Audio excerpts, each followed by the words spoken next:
These are my notes on Ridgeview that I was going to talk to Dennis Manning about. But, Diana, show that chair over there. Show the news chair. I'm calling the Dennis Manning dunce chair since he didn't show up.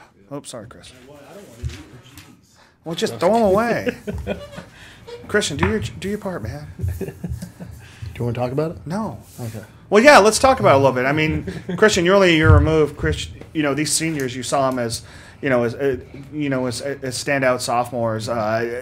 What do you two see out of Ridgeview going into the season? Obviously, we just off air, we just talked about Anthony Ramirez, who was all everything for West High last year, and he's moved over.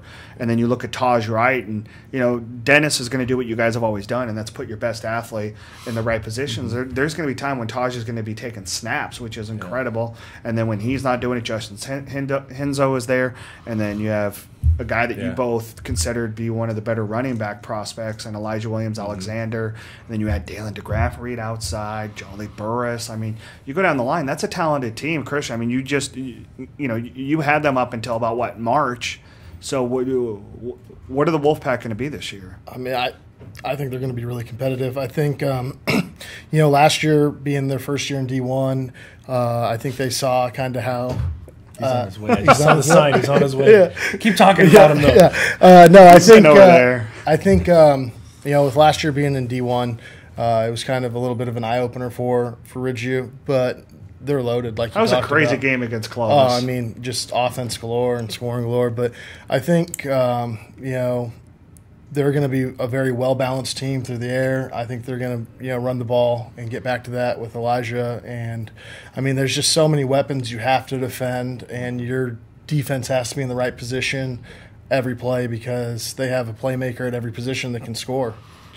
And obviously, Christian, you don't see them this year. Chris, you see them again in your non-league schedule. You beat them last year, which for you, obviously, personally, that's a big game. But for your program, let's get into that. That was a huge win for you.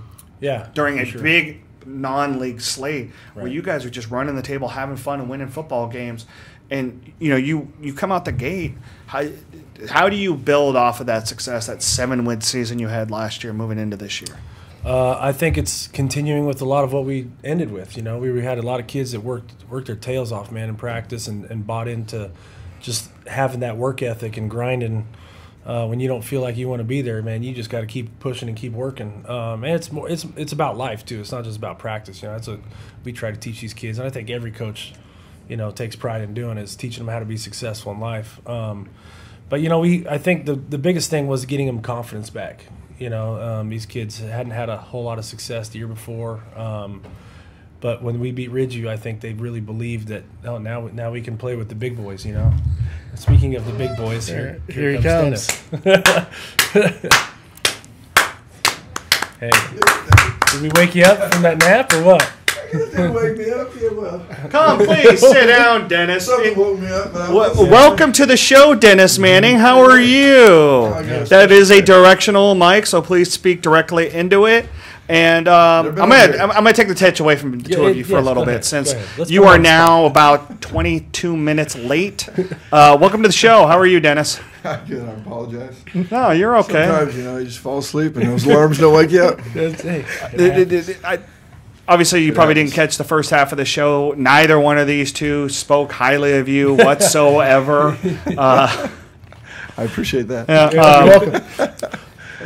Let me ask you a question. Your coaching tree is branching out now. Now you've got 3 former assistants that are currently head coaches. One of them's in your league, and Derek Dunham.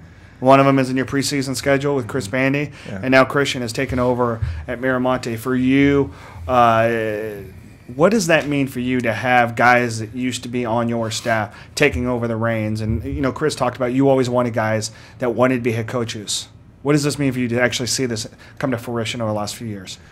Well, actually, just a reminder, as I'm trying to catch my breath running up the stairs, how old I'm getting. It's really not a testament to anything else. But, no, actually, I mean, it's my thing is always I just want to coach great guys, And that's the first criteria. So, I've coached with some great guys over the years, and, these guys are just a testament to that. And, you know, fun to coach with, fun to be around, just like right now. You know, we'll probably hang out after this. And it's just having good friends in the program, and they're great coaches and great guys, and Bandy. I mean, we play them this year, so they beat us last year, so there's a competitive spirit now, so it's just fun. It's really fun to have good friends in the coaching.